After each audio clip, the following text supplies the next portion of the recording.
noches, bienvenidos a una charla más del ciclo de conferencias del proyecto de investigación de acción social, perdón, ED 3551, desarrollado por el Programa de Investigación en Desarrollo Urbano Sostenible PRODUS de la Escuela de Ingeniería Civil de la Universidad de Costa Rica.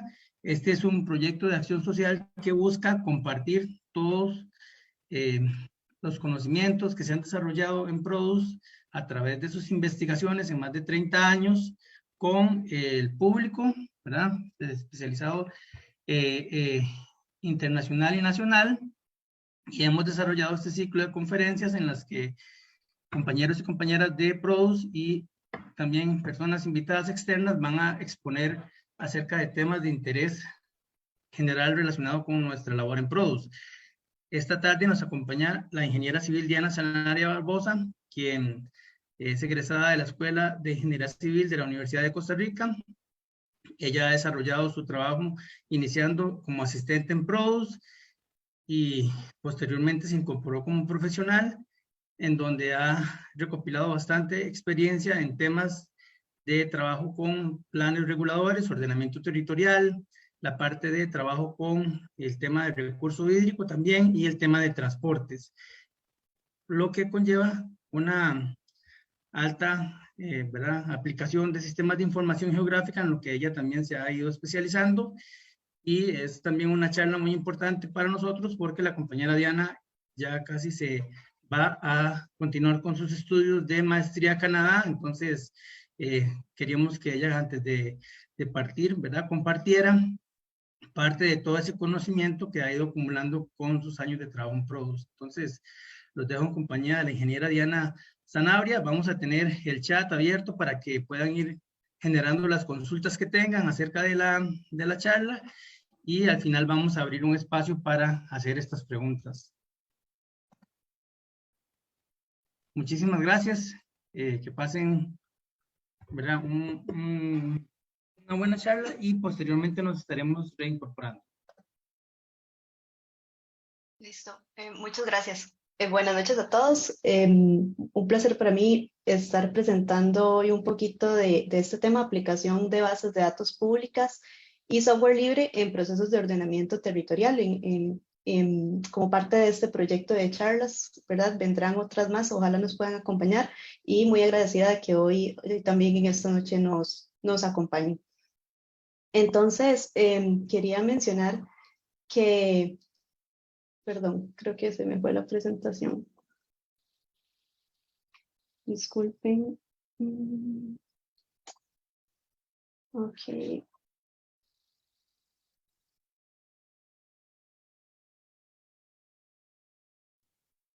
Perdón, ya sé qué es lo que pasa. Estoy...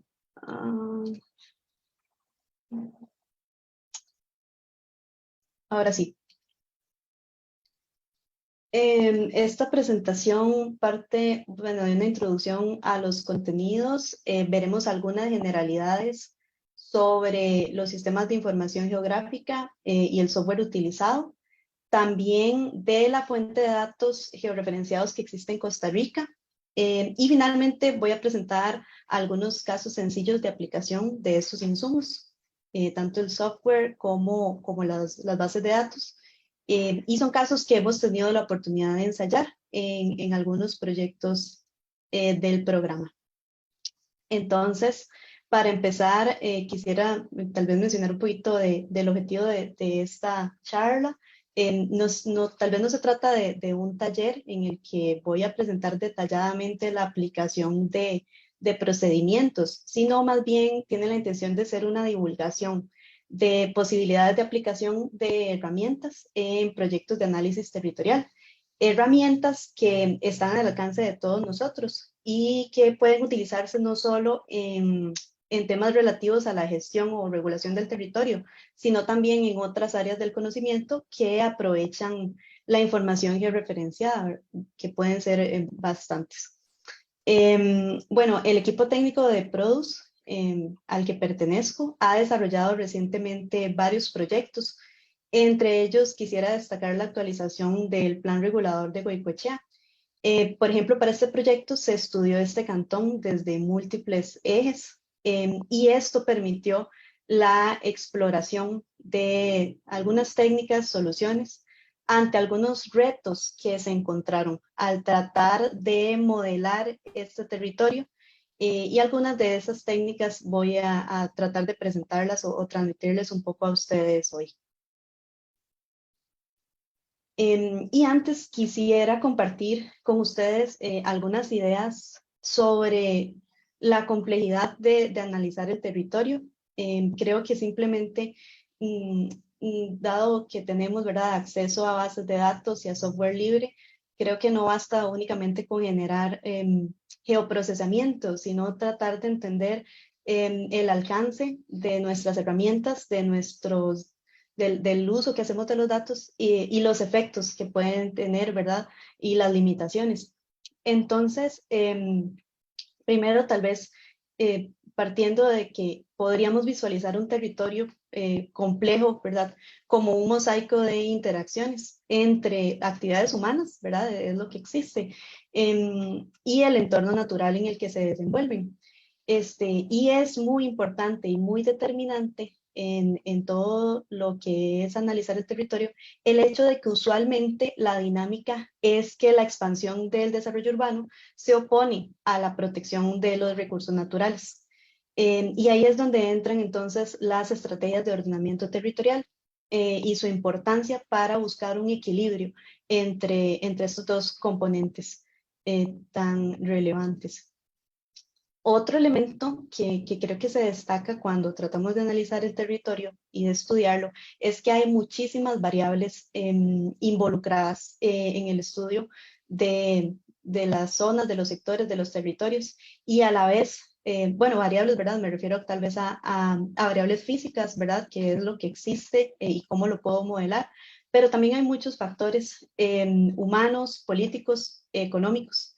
Y para quienes administran los recursos territoriales o ayudan a administrarlos o ayudan a tratar de hacer esfuerzos por regularlos, la tarea es sumamente difícil porque hay que armonizar de manera sostenible tanto esas variables técnicas o esas variables físicas que mencionaba, como los múltiples intereses, ¿verdad?, que existentes sobre el territorio y los múltiples actores y personas que se ven influenciadas por esa gestión que se quiere hacer de los territorios.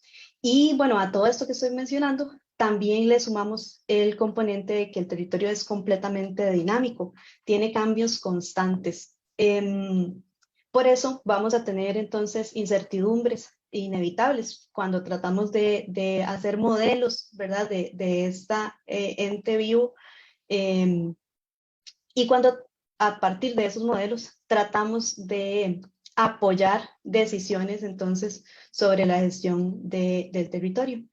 Y entonces por eso es que son tal vez tan importantes el entendimiento que tenemos de los análisis técnicos que hacemos, de los insumos que tratamos de ofrecer al tratar de modelar el territorio, porque ayudan a tomar esas decisiones difíciles sobre cómo manejarlo, cómo administrarlo, y entonces nuestros insumos apoyan esas decisiones, por ende tienen un peso muy, muy importante.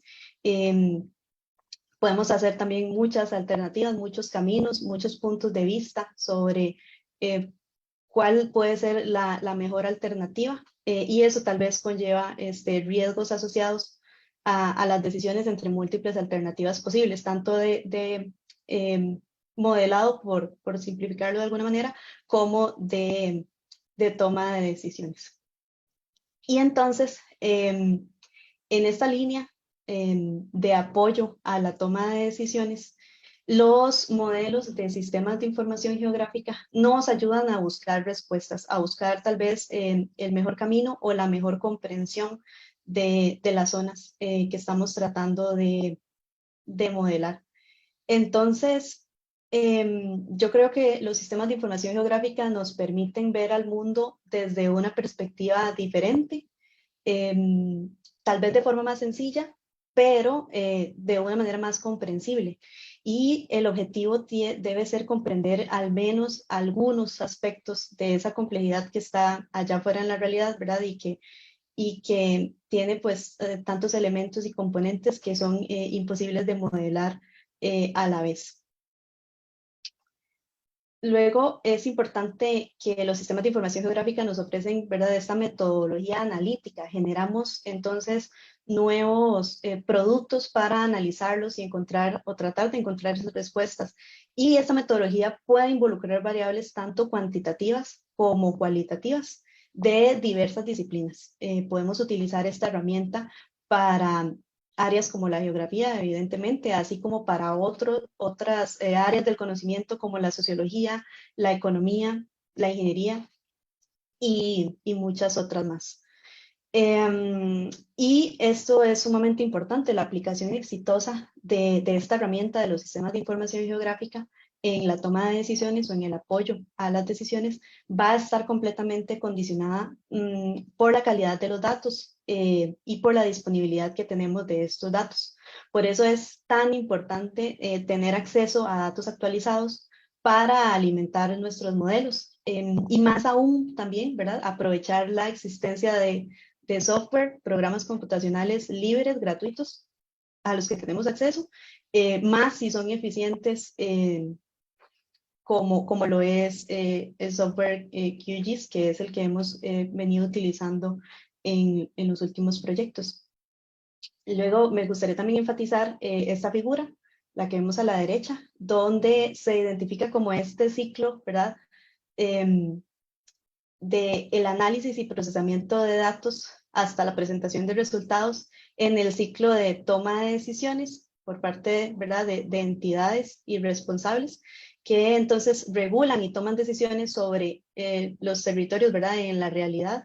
Y dado que tenemos entonces territorios cambiantes, ¿verdad?, incluso condicionados por las decisiones, ¿verdad?, o la regulación, entonces podemos repetir este ciclo infinitamente tratando de evaluar y modelar las nuevas condiciones, ¿verdad?, que con el tiempo naturalmente o inducidamente se van generando sobre los territorios. Y bueno, acá en todo este ciclo vemos 4 partes elementales de los sistemas de información geográfica, ¿verdad? Partimos de la recolección de datos, ingresamos los datos en los sistemas. Estos datos pueden ser súper variables, ¿verdad? Desde mapas, fotos aéreas, fotos satelitales, encuestas, levantamientos que hacemos con GPS y muchos otros recursos.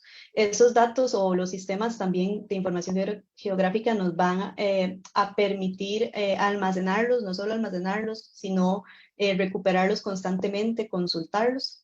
Y un paso trascendental que es el análisis de estos datos, ¿verdad? O su procesamiento, donde tratamos de transformarlos en un nuevo elemento que podamos analizar, que podamos modelar, incluyendo estadísticas, por ejemplo, pero estadísticas espaciales, ¿verdad? Con el componente espacial.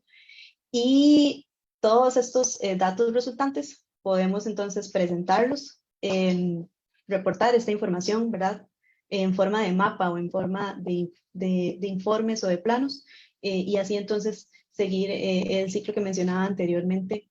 Y entonces vemos el papel tan importante, ¿verdad?, de estas herramientas. Y quisiera hacer hincapié en una de las principales utilidades, ¿verdad?, de los sistemas de información geográfica, que es el análisis espacial, el análisis de los datos. Y este análisis espacial es un proceso tal vez más complejo, ¿verdad?, en comparación a los demás, y consiste en aplicar herramientas de geoprocesamiento, operadores, programaciones espaciales a los diferentes tipos de datos, a la combinación de datos, ¿verdad?, o a un solo set de datos geográficos, y así vamos a obtener entonces nuevos conjuntos de información, elementos que antes no veíamos, que el geoprocesamiento ahora nos permite poder interpretar y poder visualizar. Y esos resultados entonces responden tal vez a un problema particular, ¿verdad?, a una idea original que teníamos o algo que queríamos tratar de vislumbrar entre la información original.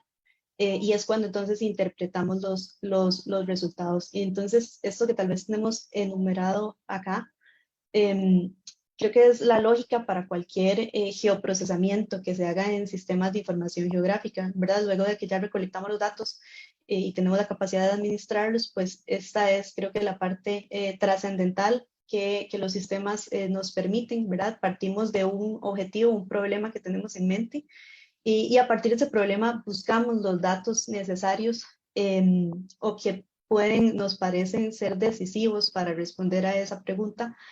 Luego construimos un modelo para analizarlo y lo ejecutamos en el programa. Y finalmente obtenemos una serie de resultados que antes no teníamos, ¿verdad? Y que nos permite entonces hacer muchas acciones, desde explorarlos inicialmente hasta evaluar su calidad, siguiendo por representarlos en figuras o resumirlos en cuadros de datos. Y luego podemos reinterpretar esos resúmenes o esas figuras hasta visualizar esa información desplegada en mapas de diferentes escalas, en combinación con otras capas inclusive. Y así tener una mejor comprensión o tener ideas que antes no podíamos ver con los datos por sí solos. Bueno, QGIS es el software que hemos estado implementando. Hemos visto tal vez desde el trabajo en Produce a través de los años una evolución en este software, donde antes tal vez la interfaz era menos amigable con el usuario. Vemos ahora tal vez una evolución en las versiones más recientes, donde entonces se nos ha facilitado bastante la aplicación de esta herramienta. Bueno, QGIS es un sistema de información geográfica, ¿verdad? Libre y de código abierto. Entonces, además de cumplir con la funcionalidad básica, que es, ¿verdad?, organizar capas de información ya existentes en visualizaciones a través de mapas, contemplando la ubicación espacial de todos los elementos, ya de por sí, ¿verdad?, esa capacidad básica nos revela información intrínseca de los datos. Es muy diferente tener acceso a una tabla de datos con información o con atributos, ¿verdad?, de estos ríos que vemos acá representados, a tener entonces ese plano donde solo la ubicación de los elementos y la ubicación relativa con otros elementos o con otras capas nos permite visualizar patrones, relaciones. Y entonces ya desde ahí hay un apoyo para la toma de decisiones, ¿verdad? Para tener entonces más información que la que tenía antes, para poder tener o empezar a comprender ese territorio de interés. Entonces, además de esa funcionalidad básica que mencionaba hace un instante, QGIS ha sido diseñado con una arquitectura de complementos o plugins. Esos complementos están escritos en lenguajes como Python o C++, y lo que vienen a hacer es ampliar las capacidades básicas de QGIS. Y estos complementos son en su mayoría los que realizan las funciones de geoprocesamiento más complejas o los que nos ayudan a realizar en pasos muy sencillos geoprocesamientos, ¿verdad? Operadores espaciales complejos sobre los datos originales. Y bueno, haciendo tal vez una comparativa, estos complementos son bastante similares, igualmente funcionales que los que se encuentran en otras herramientas, en otros sistemas o software de sistemas de información geográfica, como lo es ArcGIS, ¿verdad? Que es bastante popular. Entonces, esta característica de QGIS permite agregar fácilmente muchas características, ¿verdad? Ventajas, funciones, nuevas funciones a la aplicación. Y bueno, muchos de los procesos o los análisis territoriales que nosotros hemos implementado se basan o nos apoyamos bastante, ¿verdad?, en la ayuda de estos complementos. Ya son programaciones revisadas, disponibles, que fácilmente se pueden implementar en el programa. Entonces, por ejemplo, hemos usado para efectos de generar modelos de derivación digital herramientas como interpolación de superficie a través de redes irregulares de triángulos, ¿verdad? Esto entonces es, bueno, un medio digital que nos permite representar la morfología de una superficie. También hemos utilizado librerías sí, de amplia utilidad como es la librería GDAL. Esta permite administrar todo lo que son datos raster o capas raster, ¿verdad? Que son esas que están compuestas por una matriz de celdas de igual tamaño. Y cada una de esas celdas entonces tiene un valor que representa diferentes elementos, dependiendo en qué consista ese raster o esa información. Entonces hay otros complementos, ¿verdad? O inclusive herramientas que ya el programa trae por defecto. Tenemos Digitizing Tools, ¿verdad? Es una compilación de herramientas de dibujo, de digitalización básica, ¿verdad? De hacer cortes, de hacer combinaciones de dos formas.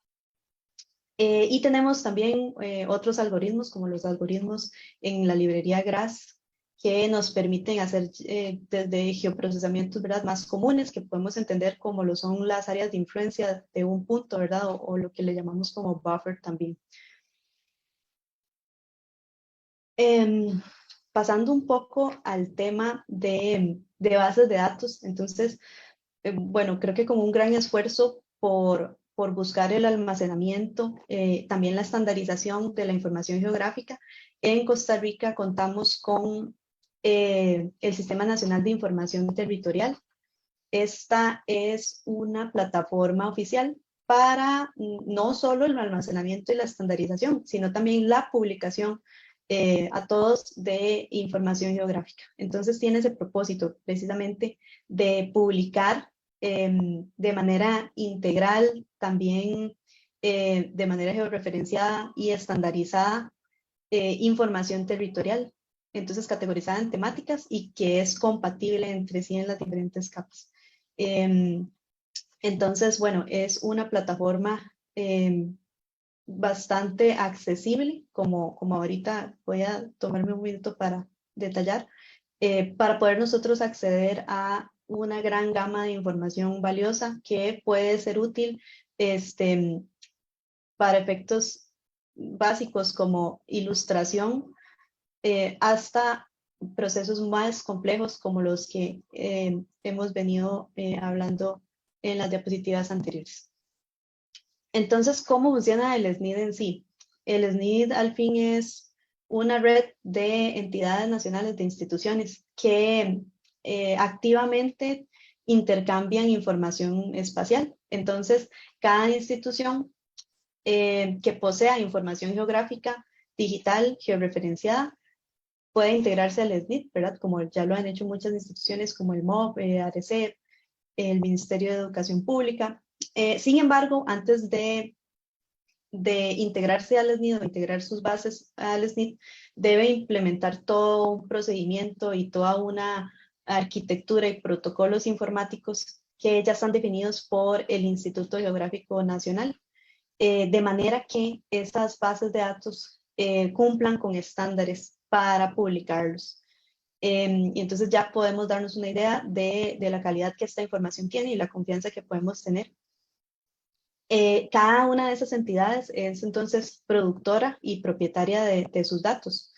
Y entonces así el SNID está conformado por conjuntos de capas temáticas, ¿verdad? A las que se llaman nodos. Si ustedes exploran la página web lo podrán encontrar así. Y cada uno de esos nodos entonces corresponde a la institución que produjo pues esa información. También quisiera mencionar que para usar el SNID no se requiere la instalación de ninguna licencia de software, únicamente conexión a internet. La página tiene incluso la opción de crear un usuario, pero este no es un requisito para poder utilizar la información o poder exportarla. Y es importante mencionar que los usuarios de los datos publicados en el SNID, que somos nosotros, pues tenemos la facilidad de conectarnos o de utilizar esos servicios a través de un visor web que permite la consulta de cualquier navegador pero a la vez tiene la ventaja de que esos servicios pueden conectarse fácilmente a aplicaciones de sistemas de información geográfica, como lo es QGIS. Bueno, y acá tal vez no quisiera ahondar en procedimientos en general, como procedimientos de conexión entre ambas herramientas. Creo que esta actividad tal vez tiene más el enfoque informativo y de divulgación, pero quisiera destacar que la página web del SNIT es muy amigable con el usuario, cuenta con muchos videotutoriales, con muchos manuales y con muchas asistencias para poder navegar en la página, entender fácilmente cómo poder hacer una conexión de los servicios con su programa, con su software libre, también con ArcGIS inclusive. Y entonces creo que cualquier persona interesada con conocimientos básicos puede explorar la página y tener acceso a todas estas bases de datos para múltiples propósitos. Bueno, y en esta parte quisiera entonces presentar algunos procedimientos, bueno, 3 procedimientos particularmente, que son simples pero a la vez interesantes, que hemos utilizado en Produce en procesos de análisis territorial y que combinan no solo el software QGIS, sino también las bases de datos disponibles en el SNIT. Entonces, aquí ilustro de manera general esos 3 casos o ejemplos que quisiera presentar. El primer caso consiste en la generación de áreas de servicio a partir de puntos de interés. Entonces vemos aquí en esta imagen, ¿verdad?, la relación entre un punto, una red y algunas áreas de servicio que pronto detallaré al respecto un poco más. El segundo caso corresponde a generar una capa de zonas de protección de ríos y cauces, según lo indicado por la normativa nacional. Entonces podemos ver acá, esto es una imagen, un extracto de el cantón de Goicoechea, ¿verdad? Y por acá tenemos el río Purral, la quebrada, y entonces lo que hicimos a través de un procedimiento de geoprocesamiento o la unión de varios procedimientos simples fue generar entonces una capa que agrupa entonces las zonas de protección de los ríos, tomando en cuenta diferentes elementos que la ley forestal establece para poder construir esas áreas. Y el tercer ejemplo es un ejemplo muy simple y fue útil en el levantamiento de uso de suelo también a nivel cantonal, aprovechando la toma de fotografías a lo largo de vías de interés, la geolocalización de estas fotografías y la visualización entonces en alta definición y localizadas en el mapa para efectos de recabar información importante de campo y entonces tener un respaldo y un álbum o un compendio visual de las giras de campo que en muchas ocasiones realizamos. Entonces, bueno, primero quisiera presentar en detalle el tema de las áreas de servicio. Esta construcción de áreas de servicio parte de servicios del entorno urbano. Estos servicios del entorno urbano se pueden representar en forma de puntos en un plano, también en forma de líneas o en forma de áreas, dependiendo de cuál tipo, ¿verdad?, de servicio estoy tratando de representar. Un punto puede ser una escuela, un centro de cuidado, un centro cultural, y a la vez puedo tener una línea, ¿verdad?, que representa un servicio como un servicio de transporte público, una ruta de bus, un ramal, o también puedo tener áreas, como vamos a ver en las diapositivas siguientes. Entonces, yo lo que quisiera o quisimos tratar de construir es esa área de servicio a partir de esas variables representadas en puntos. Estas variables, entonces, son servicios que ofrecen a la comunidad la satisfacción de sus necesidades básicas y promueve la calidad de vida de las personas, ¿verdad? Entonces tenemos entidades educativas, entidades culturales, deportivas, servicios de transporte, centros de salud y muchos otros más. El área de servicio, entonces, para cada uno de estos elementos es el área que tiene como centro la ubicación del servicio de interés. Aquí podemos imaginar que esta es, ¿verdad?, es la localización de una escuela. Y a la vez se extiende esa área, ¿verdad?, radialmente hasta una distancia especificada. Entonces vean que tomamos en cuenta una serie de radios a lo largo de caminos de acceso al servicio. ¿Y qué es lo que define tal vez la distancia sobre los caminos para, ¿verdad?, la distancia para construir esa área de servicio?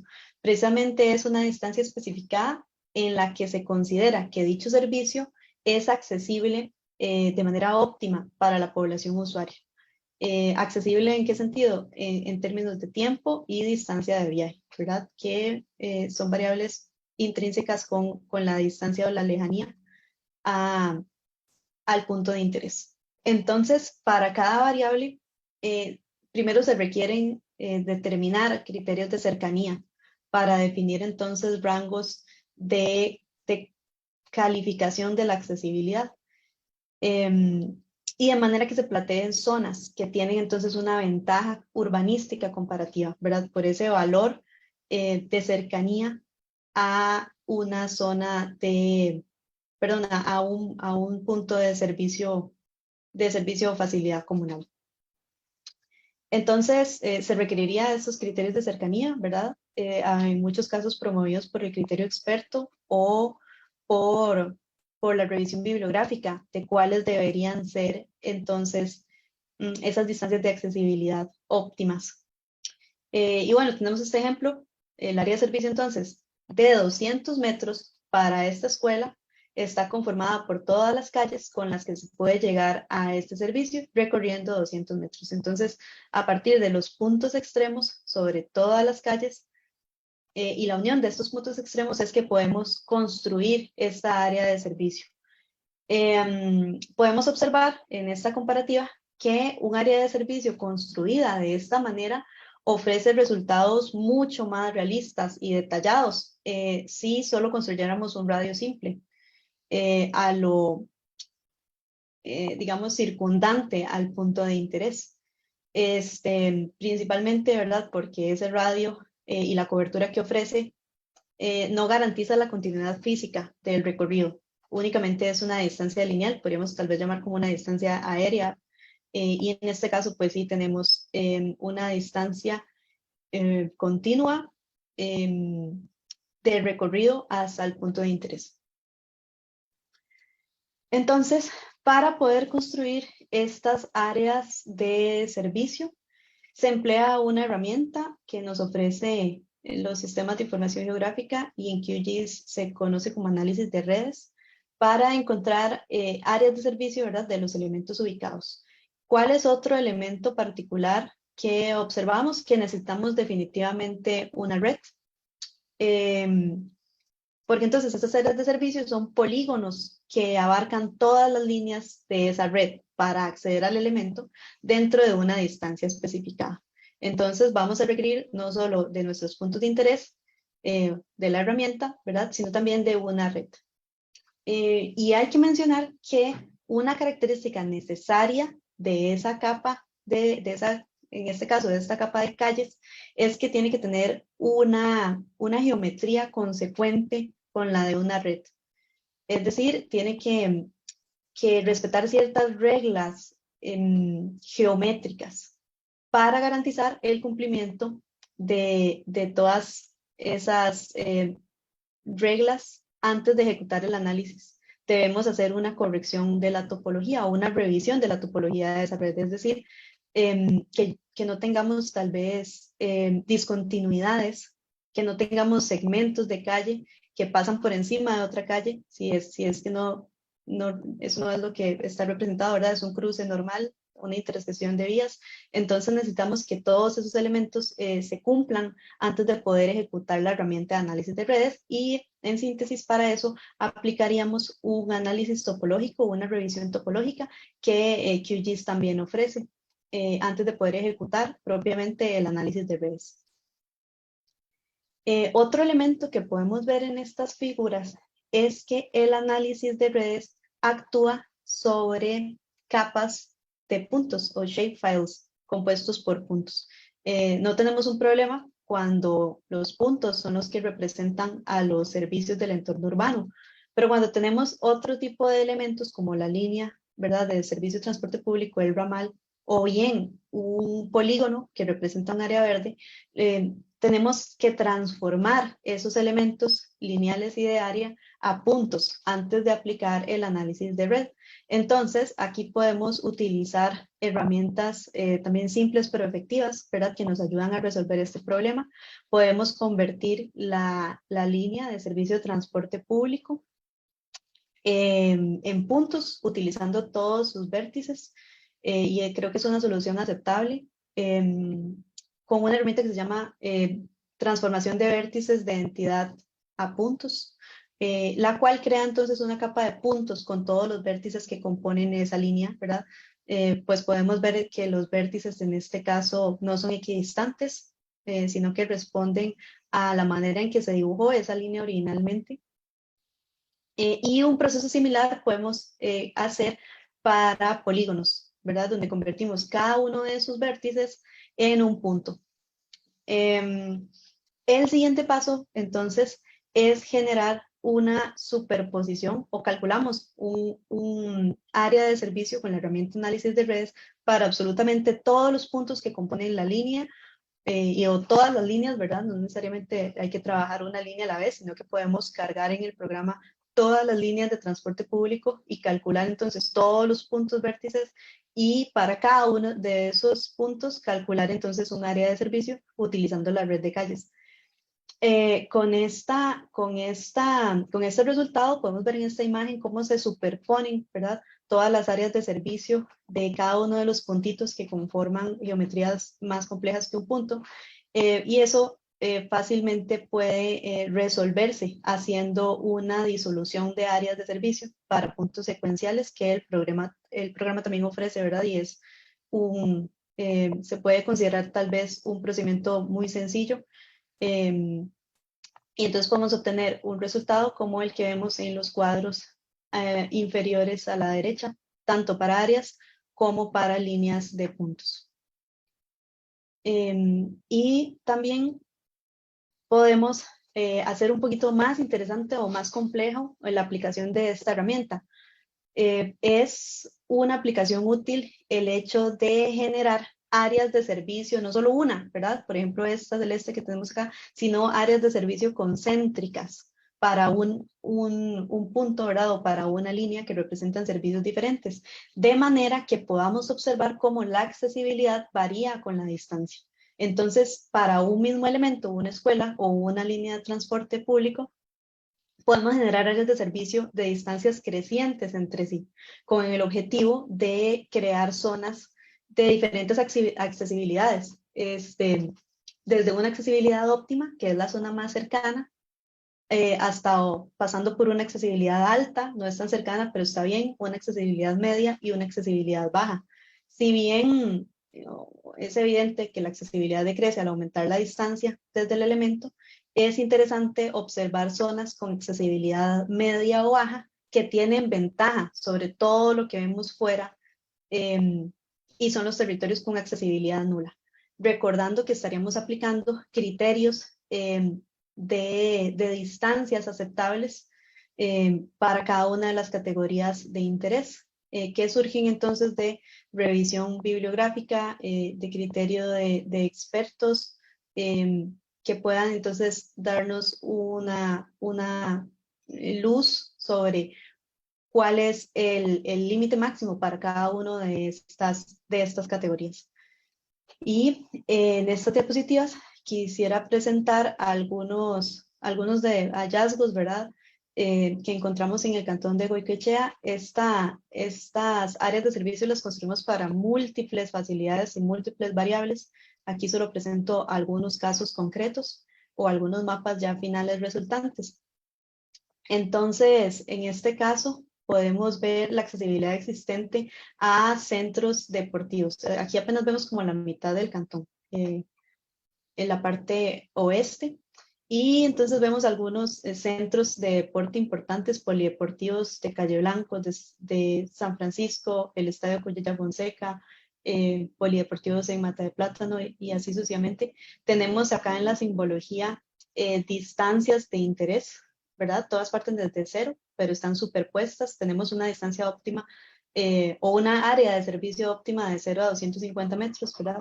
Y así tenemos diferentes rangos que van ascendiendo cada 250 metros hasta una distancia de 750 y después hasta los 2000 metros. Y observamos en el mapa entonces estas categorías de áreas de servicio y también zonas grises que a pesar de que estamos utilizando hasta 2 kilómetros de distancia sobre vías para acceder a los sitios, hay partes que simplemente no tienen acceso a estos centros deportivos, bueno, públicos de gran tamaño, que entonces tienen sus particularidades o ofrecen alternativas diferentes, ¿verdad? A parques pequeñitos que podemos encontrar. Como este mapa, podemos ver este otro. En este mapa se analizó la cobertura de centros diurnos para personas adultas mayores. Y como podemos ver, se detectó la ausencia de este servicio tan importante en muchas zonas residenciales del cantón que tienen densidades importantes. Y fue una variable interesante que pudimos analizar. En algunos casos se puede observar que aunque la facilidad comunal del centro diurno se encuentra dentro de los límites de un cantón, acá podemos ver en Ipis, ¿verdad? Y otro localizado, me parece que en Pural. Podemos decir tal vez que estos centros son medianamente accesibles entre distritos continuos, ¿verdad? Debido a que existen vías al fin que superan entonces estos obstáculos naturales que son los ríos que dividen los distritos centrales de Goicoechea. Y entonces esta herramienta nos permite observar esas áreas que aunque tal vez no pertenecen al distrito, pueden verse servidas, ¿verdad? Por efecto de las vías que conectan ambos espacios. Y aquí podemos ver el caso cuando se construyeron áreas de servicio en torno a paradas de transporte público, que son estos que se ven como estrellas, son las paradas a lo largo de las vías. Y para este servicio particular, entonces se calibraron distancias peatonales óptimas a 100 metros, adecuadas, incluso hasta 400 metros o 500, y más de 525 que se consideró deficiente, ¿verdad? Como distancia caminable a una parada. Y se observó diferentes tipos de coberturas. Y que está, bueno, bastante condicionada por las vías existentes, por supuesto, y que son, y los desarrollos lineales que tenemos especialmente en los distritos centrales del cantón. Y bueno, ahora paso al segundo caso que quería presentar. Este se dedica también a la construcción de áreas, pero estas son áreas de delimitación de las zonas de protección de cauces, de ríos y quebradas. Entonces, era de nuestro interés, para efectos del análisis del cantón de Goicoechea, generar para todo el cantón de una manera eficiente las zonas de protección de los ríos por el efecto que van a tener en los demás procesos en la actualización, bueno, de esta herramienta del plan regulador. Entonces, estas zonas son fundamentales, ¿verdad? En términos ecológicos, por ejemplo, dado que conectan corredores biológicos diversos, también con áreas silvestres protegidas. Además, la ley forestal, la ley número 7575 del año 1969, es la que da la pauta para establecer de qué tamaño, ¿verdad?, deben ser estas zonas, como lo vamos a ver en unos momentos. Y la ley forestal prohíbe la tala de árboles en estas áreas.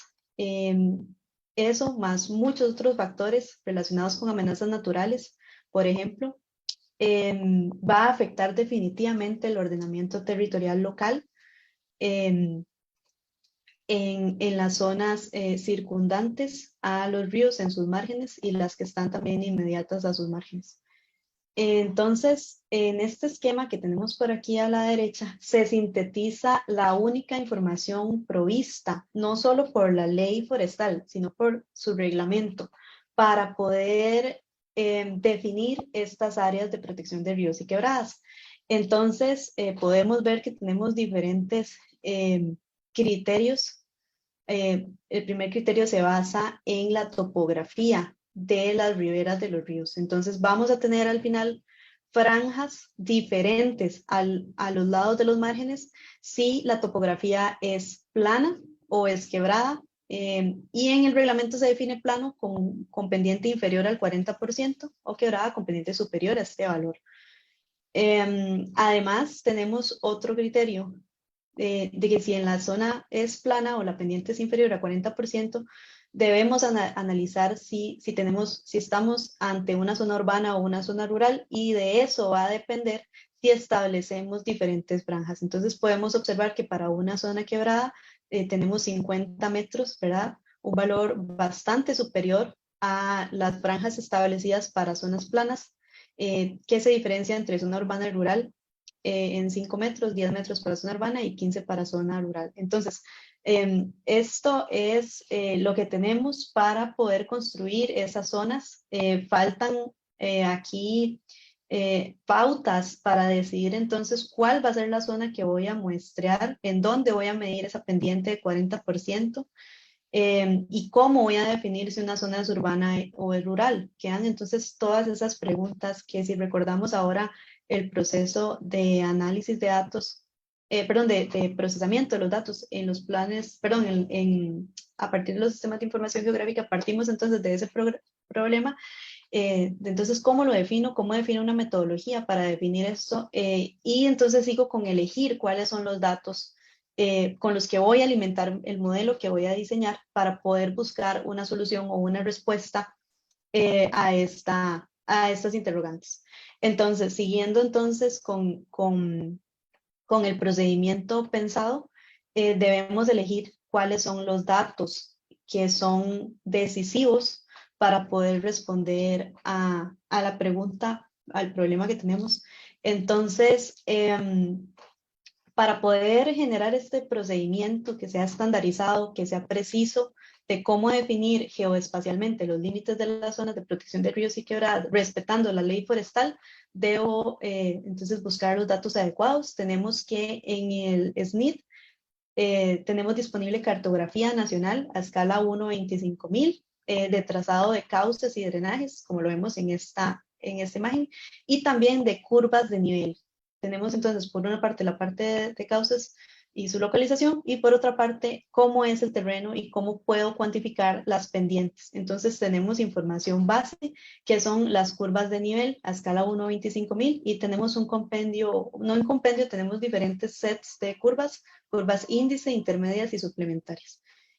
Por otro lado, tenemos las unidades geoestadísticas mínimas del Instituto Nacional de Estadística y Censo, y este elemento, si ya resolvimos la localización de los ríos y cómo vamos a analizar el territorio, la superficie, hace falta definir qué es una zona urbana y rural, y las unidades geoestadísticas mínimas se consideraron útiles, y tal vez nos alejamos de un criterio discrecional de definir qué es urbano y rural con este insumo que ya ha sido analizado. Con los datos listos, entonces hay que diseñar todo un procedimiento para saber cómo vamos a construir los diferentes insumos que nos permitan definir pendientes, definir si se trata de zona urbana y rural y en qué espacio para poder saber si vamos a establecer zonas de 10 metros, de 15 metros o de 50 metros en los márgenes de los ríos.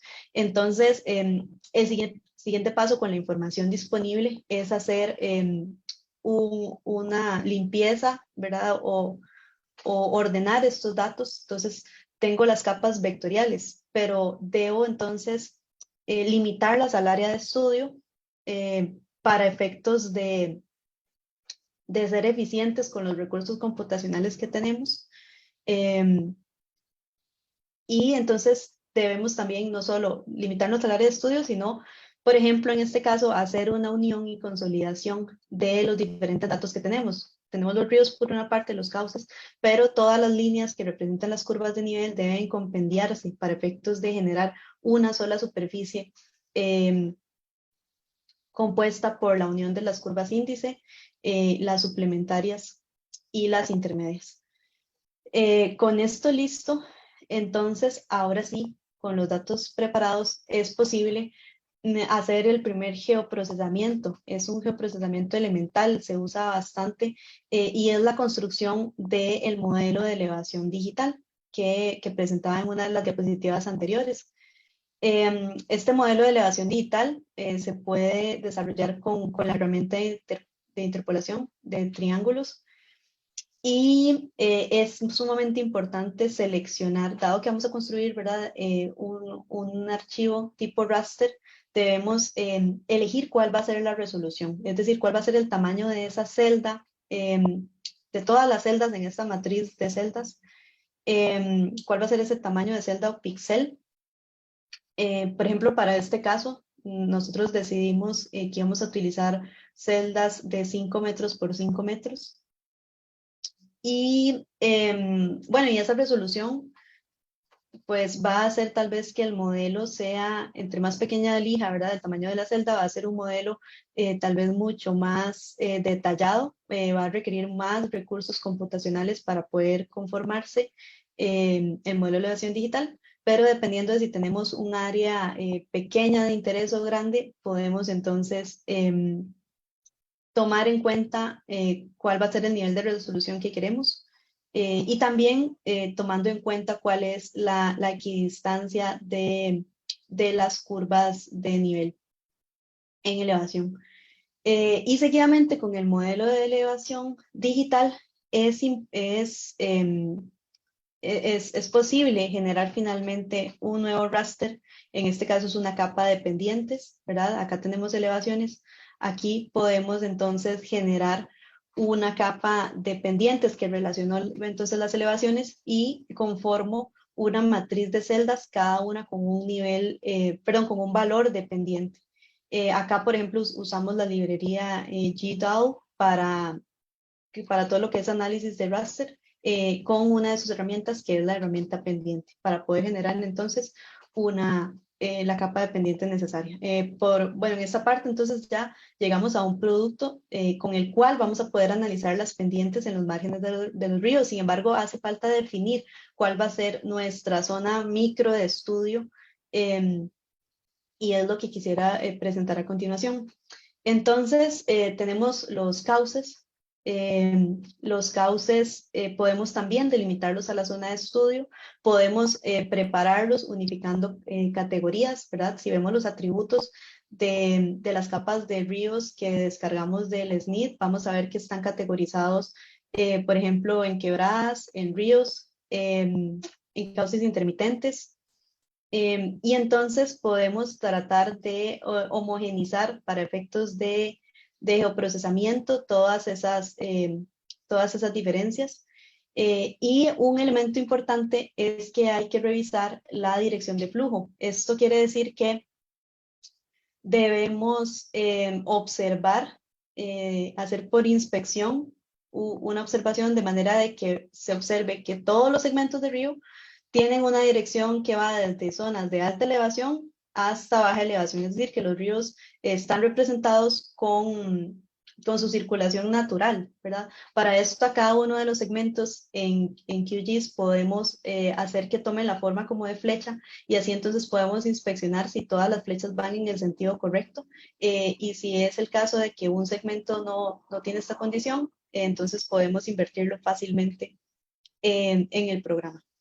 Seguidamente, tenemos la particularidad de que muchos de los ríos están representados ya sea con una línea, como estas líneas en morado que vemos acá, o a doble línea, como esto que tenemos. Entonces esto aumenta un poquito la complejidad, dado que tenemos que categorizar cada una de las líneas en términos de si son margen izquierdo, margen derecho o simplemente una línea central. Esto para efectos de que en los márgenes derechos, pues vamos a querer estudiar el margen correspondiente, ¿verdad? Y en el margen izquierdo también. Entonces, es un cuidado que hay que tener, ¿verdad? Y son decisiones o observaciones que vamos analizando, que vamos tomando en cuenta mientras observamos los datos. El siguiente paso, como lo vemos en esta imagen, es una segmentación de los cauces en partes pequeñas y equidistantes. Entonces aquí también estamos tomando una decisión y es cuál va a ser el área de análisis donde voy a medir la pendiente de la capa que construimos anteriormente, ¿verdad? De la capa de pendientes. Y entonces nosotros, por ejemplo, para este caso, para efectos del estudio, propusimos un tamaño de segmento de 20 metros. Se consideró un tamaño apropiado, dado que el tamaño de celda era 5, el que habíamos elegido, y de esta manera entonces elegimos 4 celdas longitudinales para hacer el análisis de pendiente. Pero la pendiente entonces no la leemos sobre el cauce en sí, sobre la línea que representa el cauce, sino en el margen. Por eso tenemos que aumentar una dimensión, ¿verdad? Para cada uno de estos segmentos, de manera que podamos definir pequeños cuadritos donde quiero analizar la pendiente. Entonces voy a construir áreas de influencia para cada segmento para hacer ese análisis de pendientes. Para este caso, como vemos en esta imagen, además de los 20 metros longitudinales que habíamos decidido, ahora decidimos tener una profundidad de 50 metros, que si recuerdan es la franja máxima que establece la ley forestal. En ese caso voy a obtener segmentos o poligonitos, cuadritos, ¿verdad? Con un área de 20 metros longitudinales por 50 de fondo. Y cada uno de estos cuadritos es donde voy a analizar la pendiente para decidir si se aplica, si se trata de un terreno quebrado o plano, y así sucesivamente, después de analizar si se trata de una zona urbana o rural, poder definir cuál va a ser la franja definitiva. Entonces, vemos acá ya un criterio, una decisión que debimos tomar para efectos de seleccionar cuál va a ser el área de muestreo de pendientes a lo largo de las líneas que representan los cauces. Siguiendo con esto, observamos acá el recurso que utilizamos para definir si estamos hablando de zonas urbanas o rurales, tratando de minimizar o alejarnos de algún criterio discrecional, donde entonces tenemos que hacer nosotros ya una inspección de imágenes satelitales o de campo para definir si se trata de esto. Tenemos entonces que el Instituto Nacional de Estadísticas y Censos ofrece información a nivel de unidad geoestadística mínima. Todos estos fragmentos que vemos acá corresponden a una unidad geoestadística mínima. Son áreas de empadronamiento de habitantes. Si aquí estamos viendo tal vez un área que se encuentra entre rural y urbano, pero si estuviéramos en el centro de San José, un UEM corresponde a una cuadra, por ejemplo. Entonces, cada uno de estos fragmentos son una especie de polígono, tiene una categorización en urbano-rural según ese grado de urbanización, con una serie de análisis e inspecciones ya hechas por el instituto. Un inconveniente, entonces seguimos encontrando problemas geométricos que hay que resolver. Un inconveniente de los UGMs es que, como vemos acá, no cubren completamente el territorio. Por ejemplo, no incluyen algunas carreteras. Lo que vemos acá en una discontinuidad entre estos dos UGMs probablemente es una carretera o una vía. Muchas veces tienen los UMs como límite el propio río, entonces debemos tratar de solventar esas características geométricas que van a hacer más difícil aún el geoprocesamiento. Entonces, como vemos en esta imagen, se eliminan todas esas discontinuidades, solo interesa una clasificación del territorio en urbano y rural. Cuando tenemos como límite el río, decidimos de manera conservadora clasificar ambos márgenes como zona rural, lo cual es más restrictivo. La zona rural va a establecer entonces franjas mayores de 5 metros mayores que las urbanas, ¿verdad? Dependiendo de la pendiente.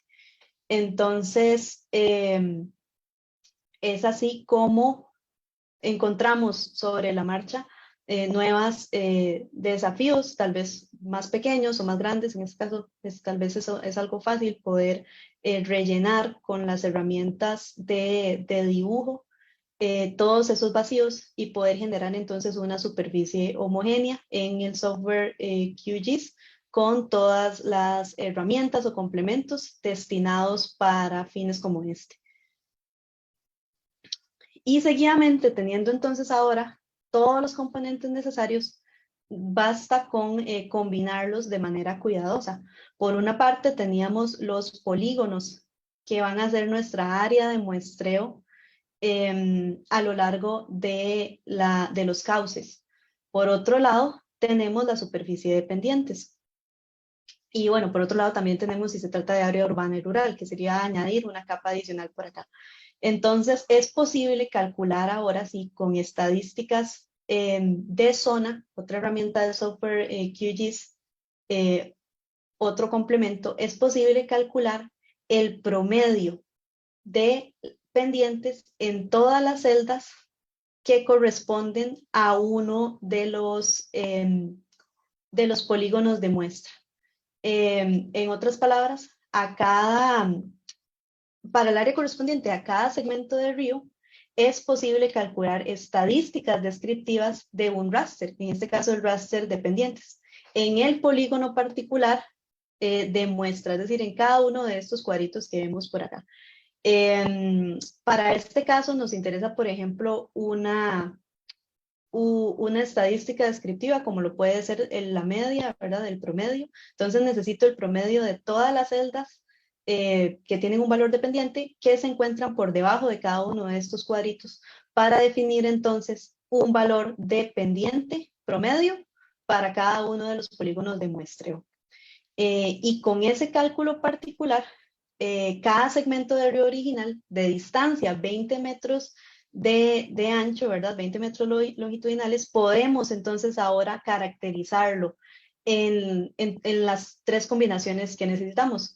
Si tiene una pendiente promedio mayor o igual a 40, entonces tenemos un terreno quebrado. De una vez por defecto, este segmento particular de 20 metros tendría 50 metros de zona de protección, porque se trata de un terreno quebrado, no importa si es rural o urbano. Pero por otra parte, si tenemos segmentos, entonces ahí podemos ver estos anaranjados y amarillos, ¿verdad? Vemos la amplitud que tienen y son 50 metros, pero en otros de los polígonos de muestreo, los cuadritos, vemos entonces que se reduce considerablemente el área de protección del río. ¿Por qué?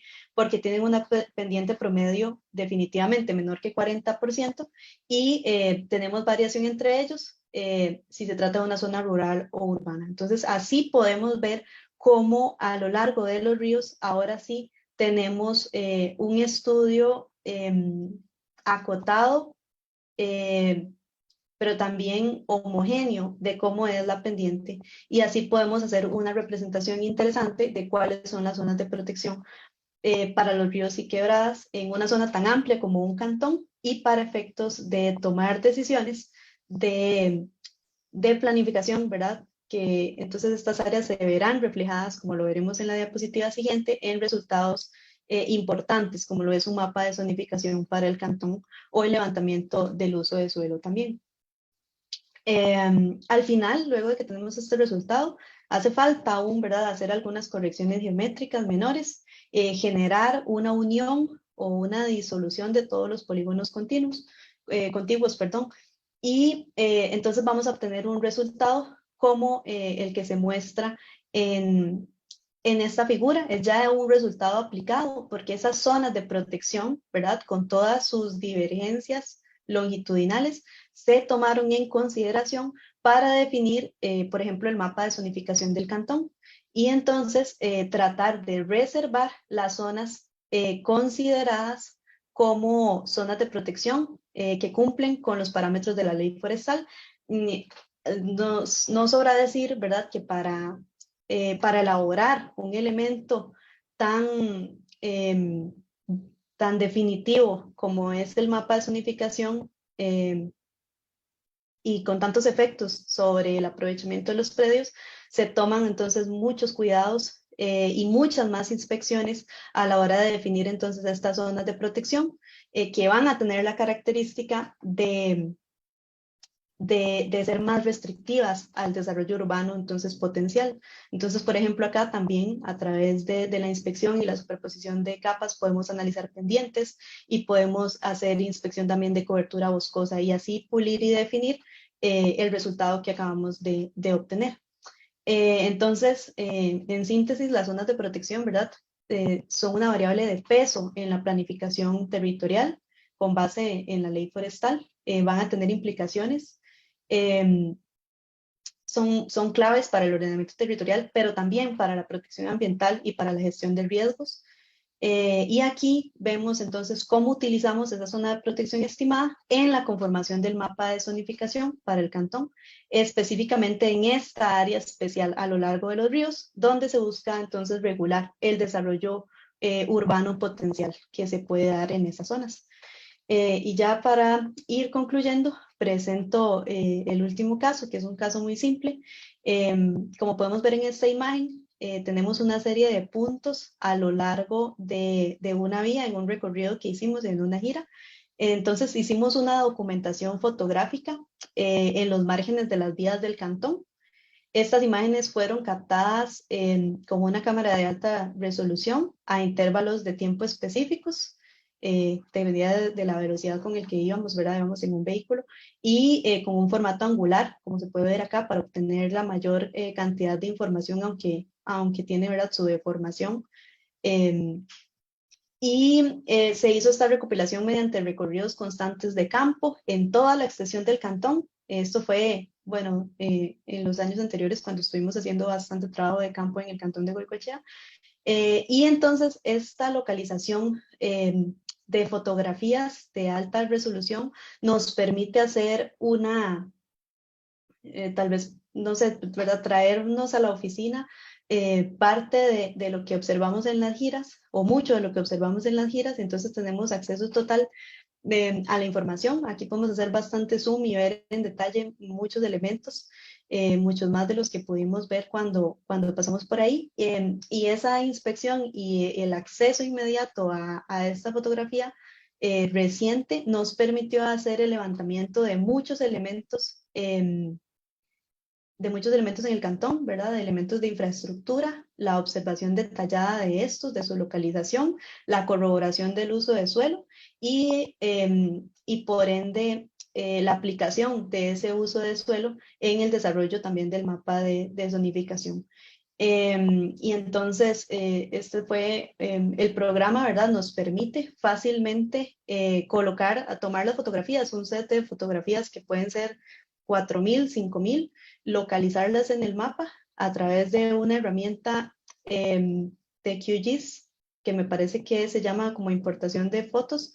Entonces se colocan y fácilmente pueden inspeccionarse en el mismo mapa. Aquí estoy seleccionando, bueno, en esta imagen estoy seleccionando este punto que está aquí en color anaranjado y puedo entonces fácilmente tener una fotografía a mano bastante detallada de esa ubicación particular para corroborar detalles o para hacer alguna inspección complementaria a lo ya visualizado en campo. Bueno, y con este ejemplo concluyo mi presentación. Les agradezco a todos por su atención y espero que haya sido de provecho esta presentación y divulgación de algunas técnicas importantes que hemos utilizado. Muchísimas gracias.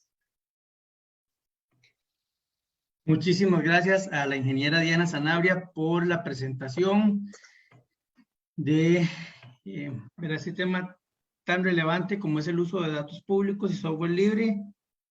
Rescato sobre todo los ejemplos que nos puso la ingeniera Sanabria de un proyecto que está en ejecución actualmente, el plan regulador de Goicoechea. Entonces, aún más valioso, ¿verdad? El ejemplificar la aplicación de todo lo que ella comentó durante la charla con casos reales. Tenemos un par de consultas, Diana. Claro.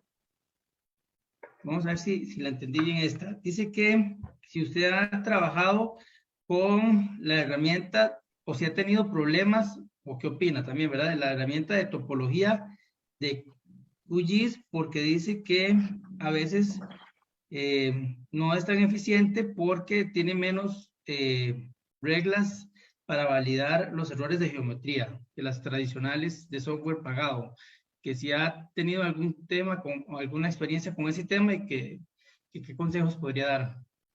Sí, claro. Bueno, es una pregunta de hecho muy interesante porque sí, efectivamente, al comparar la aplicación de las herramientas de topología entre ArcGIS, ¿verdad? Que es un software que tradicionalmente hemos utilizado, y QGIS, todavía, al menos en mi experiencia, no me es tan cómodo su utilización en QGIS, ni obtengo los mismos resultados, ¿verdad? Tan fáciles y tan exactos que en ArcGIS.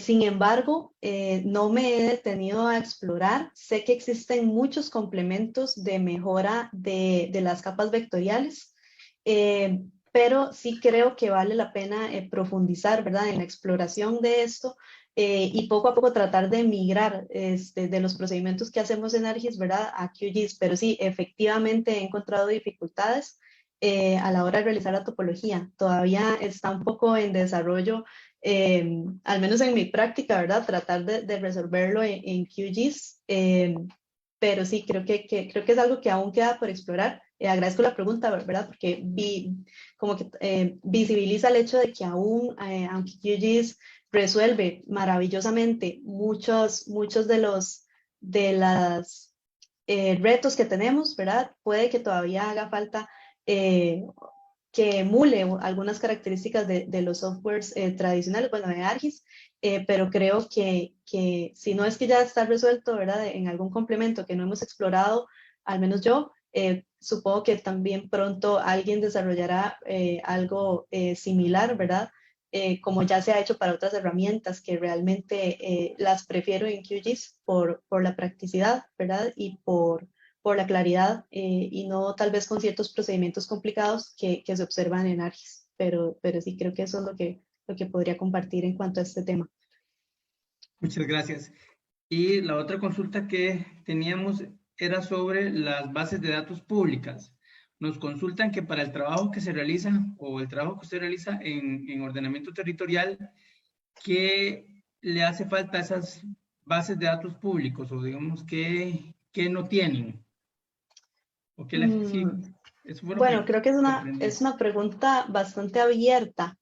Em, yo creo que hay bastante disponibilidad de datos, ¿verdad? Ustedes pueden explorar los nodos, encontrar tal vez algunos geodatos que en el pasado, ¿verdad?, representan un gran esfuerzo cuando no teníamos tan a la mano herramientas tan potentes como OpenStreetMaps, como imágenes satelitales. Entonces creo que eh, existe, ¿verdad? Todas esas bases tal vez eran de mucho más valor antes cuando no teníamos ahora acceso, qué sé yo, a bajar las calles, por poner ese ejemplo, ¿verdad? A descargarlas y poder utilizarlas de OpenStreetMaps. Eh, pero creo que siempre se puede mejorar, ¿verdad? Siempre se pueden encontrar o siempre se pueden involucrar a más instituciones que puedan hacer el esfuerzo de ofrecer al público estas bases de datos, ¿verdad? Con la rigurosidad y el esfuerzo que implica adaptarse a la rigurosidad que el Instituto Geográfico Nacional solicita, precisamente para preservar la calidad. Entonces, creo que siempre podemos, ¿verdad? Creo que debemos valorar el hecho de que tenemos el SNIT, de que se está tan completo. De verdad los invito a visitar la página, a explorarla. Es, como decía, muy amigable. Tal vez en el curso en que he colaborado como profesora, que es el Laboratorio de Diseño Vial, me llama la atención que a veces los estudiantes sí conocen el SNIT, ¿verdad? Pero se limitan al visor, o tal vez tienen alguna idea de cómo pueden exportar esos datos a QGIS, pero tal vez no se animan o tal vez por efectos de tiempo. Pero creo que hay ahí bastante valor agregado, ¿verdad? En animarse a ver los manuales, a ver los videotutoriales y poder aprovechar, sí, los insumos que hay. Tal vez, tal vez pues falta, ¿verdad? Siempre faltará y siempre podremos perfeccionar la base, pero creo que es una herramienta muy buena, ¿verdad? De mucha confiabilidad y que podemos aprovechar. Diana, y una última consulta. Ujú. Preguntan que si usted ha trabajado con edición y análisis 3D en QGIS. Bueno, lo que hemos experimentado tal vez con este proyecto, ¿verdad? Del plan regulador de Goicoechea es tal vez no la edición tridimensional. Recordemos, ¿verdad? Que todos estos, el modelo de elevación digital, ¿verdad? El raster de pendientes, pues es una representación bidimensional, pero fácilmente podríamos aplicar algún complemento para visualizarlo en 3D. No sé si por ahí va la pregunta. Sin embargo, el programa tiene también complementos interesantes. En este momento no recuerdo el nombre, pero que nos permiten incluso hacer recorridos tridimensionales, ¿verdad? Para efectos de poder presentar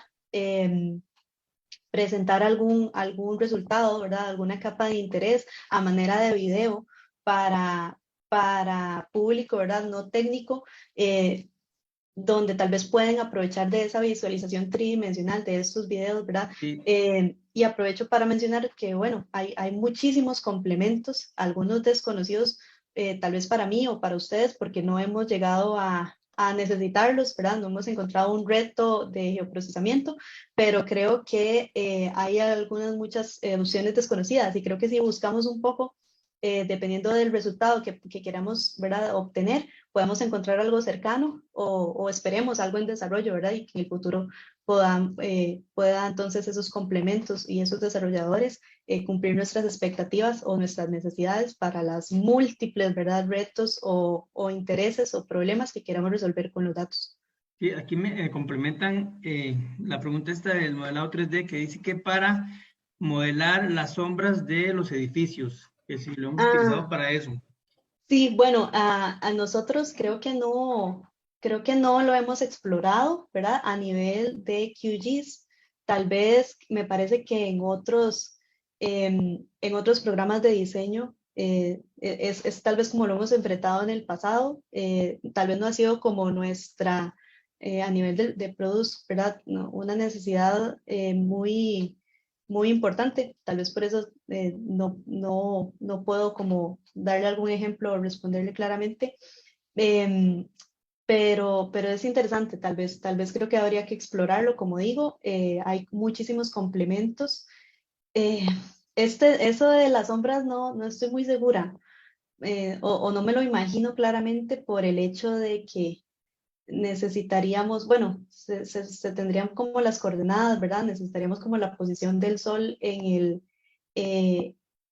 pues en el sector, ¿verdad? Que estamos trabajando en las coordenadas correctas en CRTM05 o en nuestro ambiente, pero bueno, está muy interesante la pregunta. Creo que Sí, no he está muy tenido la experiencia, interesante. pero sí se podría investigar. Sí, ese tema de las alturas es bastante interesante.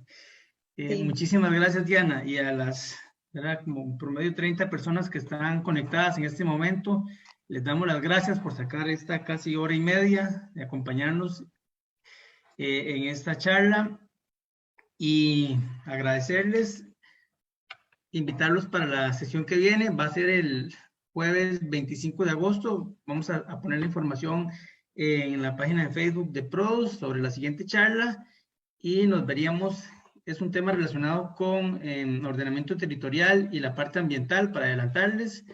Entonces nos veríamos en esa fecha. Muchísimas gracias a ingeniera Diana Zanabria y a las personas que nos acompañaron esta noche. Que pasen muy buena noche. Muchísimas gracias. Muchas gracias. Buenas noches.